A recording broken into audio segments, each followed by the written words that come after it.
के लिए आज महारानी मायावती की बात करते हैं। महारानी मायावती जो भगवान श्री कृष्ण की पुत्रवधू थी, उनके पति का नाम प्रद्युमन था। प्रद्युमन भगवान श्री कृष्ण के और रुक्मणी जी के पुत्र थे।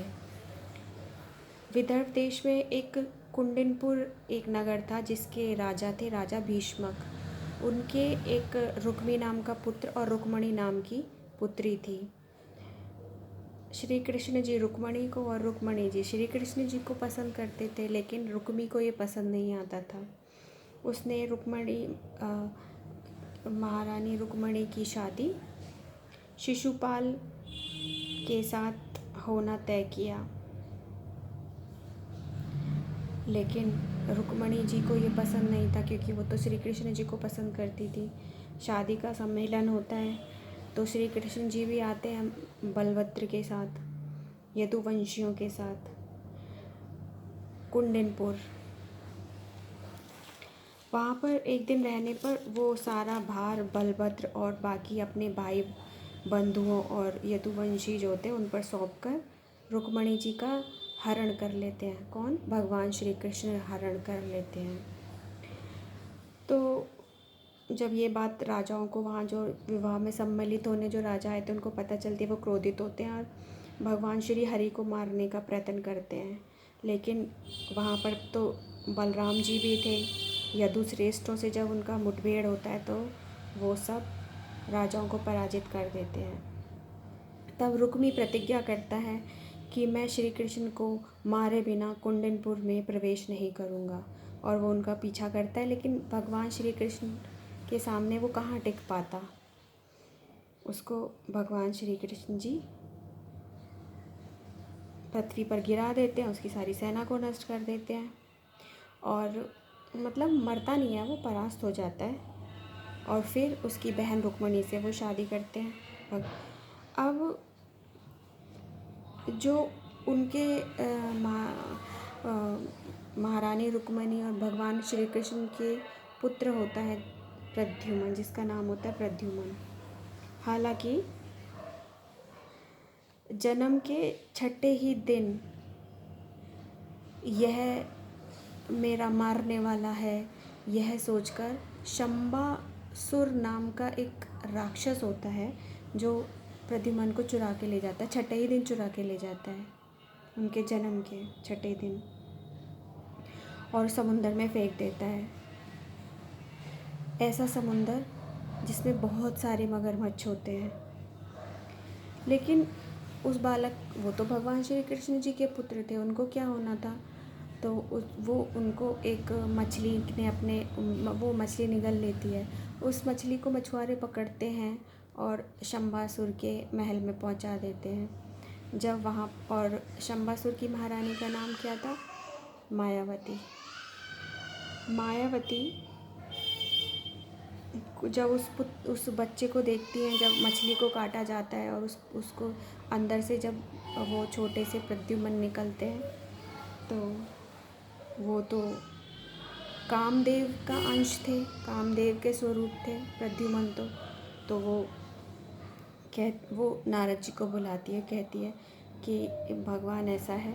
तो वो बताते हैं, नारद जी कहते हैं कि यह सुंदर भ्रकुटी वाले संपूर्ण जगत के संहार करता भगवान विष्णु का पुत्र है, और इसे शंबासुर ने सूतिका ग्रह से चुराकर समुंदर में फेंक दिया, और फिर इसको मछली ने निगल लिया, और अब ये तुम्हारे घर आ गया है, तुम इसका पालन पोषण करो। जब नारद जी ऐसा बताते हैं तो मायावती उसकी बड़ी सुंदरता से मोहित होकर बाल्यावस्था से ही उसको प्यार करने लगती है और बहुत अनुराग पूर्वक उसका पालन पोषण करती है। वो गजगामिनी उसके प्रति कामना युक्त अनुराग प्रकट करने लगी। वो हृदय से प्रद्युमन को चाहने लगती है और मायावती ने अनुराग से अंधी होकर उसको सब प्रकार की माया सिखा दी। तब कृष्ण नंदन प्रद्युमन ने कहा, तुम मातृ भाव को छोड़कर ये कौन सा भाव प्रकट करती हो? तो मायावती ने कहा, तुम मेरे पुत्र हो ही नहीं, तुम तो भगवान विष्णु के पुत्र हो और कालचंबर ने समुंदर में फेंक दिया था, मुझे एक मत्स्य के उदर में मिले।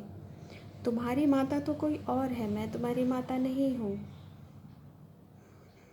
तो जब प्रद्युम्न जी को बात पता चलती है, वो शंबासुर को युद्ध में ललकारते हैं, उसको मार डालते हैं और उसकी 7 मायाओं को जीतकर 8वीं माया का प्रयोग करते हैं और मार डालते हैं।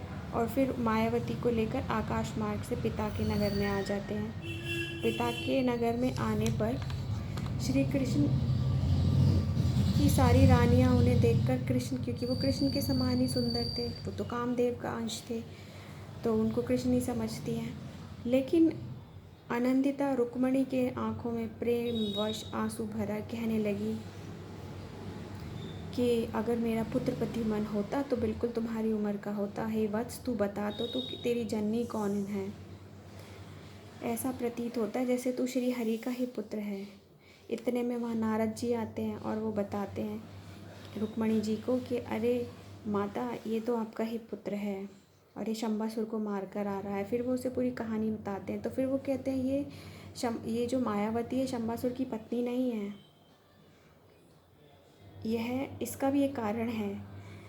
यह पूर्व काल में कामदेव जब भस्म हो जाते हैं तो उनकी पुनर्जन्म की प्रतीक्षा करती हुई उनकी जो पत्नी है रति है, तो ये उस दैत्य के महल में रहती है पत्नी बनकर, लेकिन हमेशा अपने सुंदर सुंदर रूप को उसके पास समक्ष प्रस्तुत करती रहती है।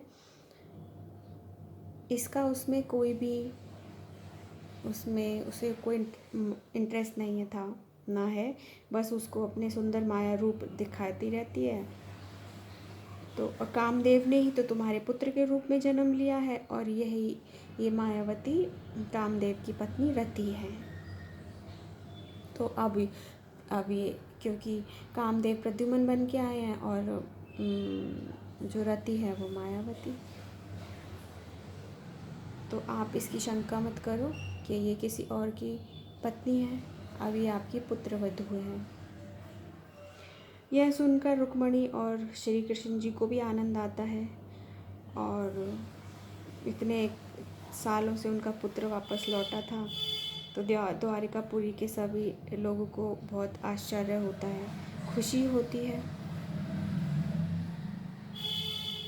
हालांकि माता रुक्मणी के और भी पुत्र थे प्रद्युम्न के अलावा, चारुदेशन, सुदेशन, वीर्यवान, चारुदेय, सुषेण, चारुगुप्त, भद्रचारु, चारुविंद, सुचारु। उनकी एक कन्या भी थी, इसका नाम चारुमती था। एक चारु नाम का पुत्र भी था।